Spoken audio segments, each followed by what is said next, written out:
Happiness to new, 幸せチャージ. Hello everyone, it's Lel. And what did we just watch on episode 15 from Hirogaru Sky PreCure? What happened? What is going on with this season? First of all, Cure Lovely, Happiness Charge PreCure, one of my beloved seasons. I love it so much. I love Cure Lovely. She is super special. I was so happy to see her again at the end. And I was super glad because, I was feeling beaten after the end of this episode. This episode wasn't an easy one, but still an amazing one. Look, I feel like the unpredictability from Hirogaru Sky PreCure, even when we have episode summaries and spoilers, it's just gorgeous. It's very hard to pinpoint what's gonna happen, even though we already know certain details. This episode was proof of that. It was gorgeous. It was really, really good. So we start the episode with a super intense battle all over Skyland, with Renborgs appearing in lots of places. The Azure Guard is fighting them together with Cure Sky. And we can see Sky fighting, we can see Shalala fighting. Some nice shots here and there. Not a very nice choreography like we had in episode 14 outside of the main battle of the episode, but still very nice to see. The one thing I found really weird was the fact that Prism and Wing were not part of this fight. I understand Cure Sky was the one that joined the Azure Guards, but it wasn't really Cure Sky, it was Sora. So having Cure Sky join and not Prism and Wing was a little weird, and it had to be that way because of the last portion of the episode. I mean, there was a reason for the Cures not to fight, but that reason was on Batamonda's end, and it was a very smart move. So then we get to see a little bit more on Sora's and Shalala's relation. We get to see when Shalala saved Sora when Sora was still a child, a very young child. Sora remembered that moment, and it was a very lovely scene, seeing Shalala giving Sora back to her parents. We could see Sora's parents for the first time, finally! And a little curiosity about Sora's parents. Sora's parents are called Remi and Shido. If we arrange or rearrange the syllables, we almost get Sora Shido. And we almost have the full Do, Re, Mi, Fa, Sol, La, Si, Do with their names. We're just missing Do and Fa. That might mean Sora's brother might be called Dofa or Fado. Isn't that nice? Very cool. Talking about parents, no, let's leave that to later. Still talking about Sora's scene, it was very nice because at that moment when Sora was a very young kid, she was saved by Shalala, she was admiring her, and she gave her a little sky jewel. When Sora gave her that, sky jewels in Skyland seem to be something very common, something simple, something they can find anywhere. But in the present, Sora learned that Shalala saved and treasured that piece of jewel and turned into an actual collar. So it was not because of the jewel itself. It was because of the moment and the bond they created at that specific time. Shalala treasured that. That is a very important thing, and that just shows that Sora isn't only someone who Shalala saved. We can see in this episode how much Shalala cares and feels that Sora is important. She cares a lot about Sora, and that was a very beautiful thing to see. At the same time, we could see Tsubasa's parents in a very adorable scene. So there is this little parallel. Tsubasa is taking care of Elle. That is something very important for Tsubasa. And Elle is starting to deny things. Like, she is starting to be a little stubborn, like a child. And then Tsubasa's parents arrive. We can see them for the first time as humans. Very nice designs. Even though I'm still missing the hot father in this season, where is a hot father? Aga, do you have a dad or something? Aga, please, you are our last hope. But still, we see them and they arrive, the same thing that El was doing to Tsubasa does to his parents. He just doesn't notice. But that's a very nice thing. He is still a child. And then when Mashiro arrives, Mashiro notices that those two are Tsubasa's parents. They start joking like, aren't you too young to get married? Because they thought that Mashiro was someone he was living with on Earth because he got married to her or something like that. But there was a very weird thing, I understand Tsubasa's longing for being the knight of the princess and protect her with all his might, but not even going to see his parents? Tsubasa girl? Come on. I mean, I know he's not a girl, but I just say this all the time. Tsubasa, come on. Step your game up. Your parents need you. You should have seen your parents prior to anything. But still, very lovely to see them, very cute. And then we have a moment that I am not gonna lie, so many emotions in this episode. So last episode we had kind of a first goodbye or second goodbye, I don't even know anymore, between Sora and Mashiro. And now it was time for Mashiro to say goodbye to Tsubasa and El. Mashiro was keeping her high energy. She was trying her best to be like someone who is strong in their goodbyes and not cry. And it was a very beautiful speech. I feel like saying things like, we've gone through a lot of things together. Right now I'm going to go back because I need to go to school. You're both going to be here. You're going to keep on protecting Elle. And, trying to keep the energy up. But when she looked at them in the eye, especially to Elle, and said, please, don't forget about me, I teared up and I started ugly crying. You know what? When you cry like beautifully, that was not me. I ugly cried in that scene. Like I tried to hold back, but I couldn't. I started like, oh my god, I made such an ugly face when I was watching that. It was so heartfelt to me because it just feels like, to me, Mashiro was trying to keep up the good energy.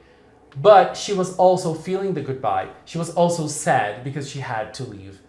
But, at the end of the day, that's life for you, right? Life is full of hellos and goodbyes.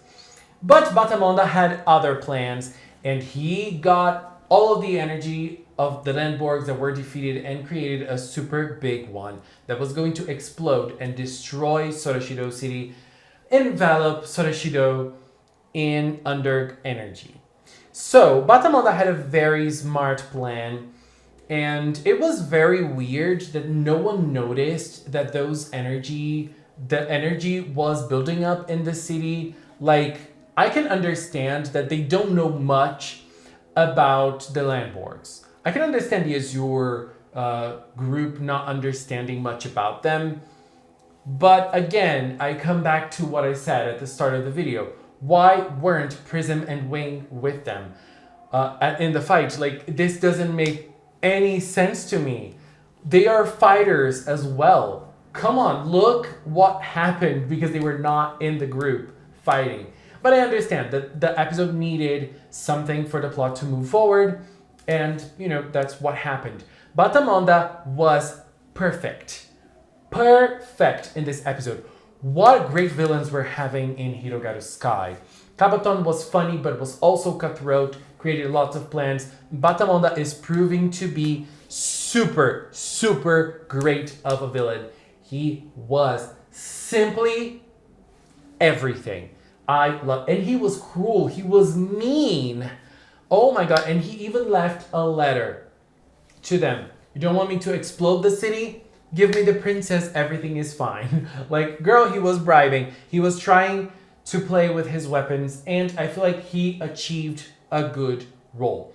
So we see Cure Wing trying to go against the Landborg first. Here's one thing, again, that doesn't make much sense to me. Why didn't Prism transform and fight with him? Like, she didn't even try. Mashiro did not even try to fight.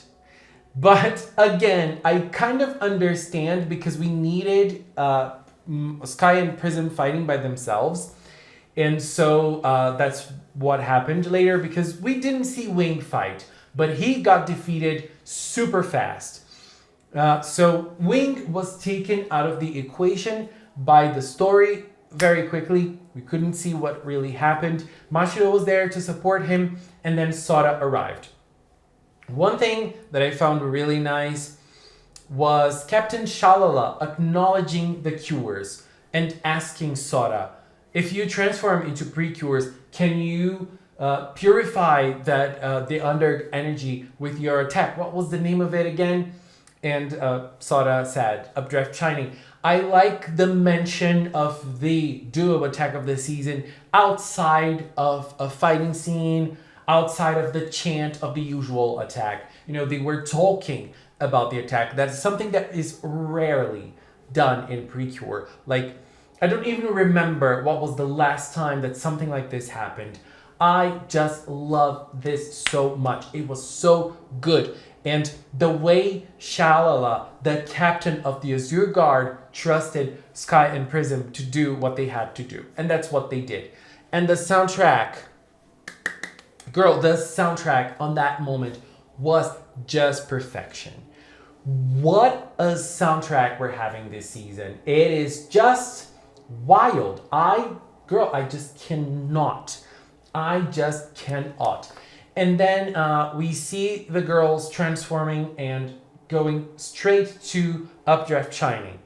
One of the things that I found really nice about that moment was to see Updraft Shining in action outside of the stock footage. It's very nice to see how they envision the attack without the animation. So it was very cool seeing the UFO there, the girls holding their powers and trying to, withstand the power of that super strong Landborg. But they couldn't, At one point, Prism started to falter. Sky did as well. But help came. Girl, I had my doubts about Captain Shalala. I am not gonna lie. But after this episode, I can just say she is a legend. What a legend this woman is. I feel like there's still a lot for us to learn about her. But still, this episode was all about her. What a great character. And everything she did, like she got that big bird of hers. We had a super nicely animated moment that she went right for the Landborg. She went right for the Landborg. She did not falter. She did not waver. Her resolve was real. She did what she had to do. She sacrificed herself for the sake of the princess, for the sake of Skyland. And as she said, that's a hero. What a moment that was. I feel like this moment is going to be remembered for years and years and years to come. And after she was able to cut the kind of like the tentacles that the Landborg had, she fell down. No one could save her. No one could do anything to help her. And the dark energy hit her. But right before it hit her, she was able to look at Sora in the eye and say, Hiro no deban. She said it differently. She didn't say Hiro no deban desu, but I don't exactly remember what she said. Hiro no debanda, I think. But the meaning is more or less the same. And Sora knew. Kuroskai knew. It was the moment for her to step up and finish the job. Because everything Shalala did was to help the Cures finish that Landborg. And they were able to do it with Updraft Shining. And I love that they were able to stand up again and chant the name of the attack outside of stock footage. And for the first time, we see Updraft shining in a different way, and the landboard was destroyed and purified. But everyone was worried about Shalala. The Cures fell down because they used a lot of their power in this situation. And Batamonda is a cutthroat villain. He went for blood. He went directly into the throne. He slapped Tsubasa. Tsubasa, I'm so sorry, baby. You're not that strong of a knight. You have to keep on growing and becoming stronger. Maybe when Butterfly joins, you're gonna step up your game a little bit. You know, I was so sad seeing that happen to our poor baby Tsubasa. He does not deserve something like that. But it's good to see a villain do something like it. You know, Batamonda does not play fair. It's kind of like Kabaton in a way. It's the same way, actually. They don't play fair. The villains this season, they don't care about playing fair. They just have to fulfill their mission, which is to capture L. And he was not able to do something to King and Queen, like violently, but he put a curse on them and they just couldn't do anything. They just lost their power. They just lost their energy, their life energy, and Elle was left all by herself. And look, I really like that Elle is growing up and getting a little bit more personality. And this time she was able to speak, finally, her first word outside of her own name. Because she, you know, sometimes PreCure mascots, they sound like Pokemon. And for the first time, she was able to mutter her first word, Sora. And Sora listened. At this point, I feel like everything Sora did so far in the show is very heroic. But this moment, the way she arrived, breaking the glass ceiling, jumping down, and scaring Batamonda to the point that he could not even move, is something we don't usually see in the PreCure franchise either. Batamonda was so scared of Cure Sky, he could not leave where he was. Cure Sky, who was just falling down, weak, no power left because she used everything to destroy that Ramboard. Batamonda couldn't even look her in the eye. He was shitting his pants. And he just had to escape. Because girl, Cure Sky can be the scariest opponent you can have. And she was able to save Elle in a very dramatic moment. Get her. There is a lot of emotion right now. Both King and Queen are laying down in bed with this curse upon them that was put on by Batamonda. They're not able to do anything. And at the same time, we have the Azure Guards looking for Shalala. Shalala was hit by the Under energy and we don't see her again. But we do see the letter that she sent to Sora right before she jumped into battle. She probably knew that she was not going to survive. I mean, not survive because she's not dead.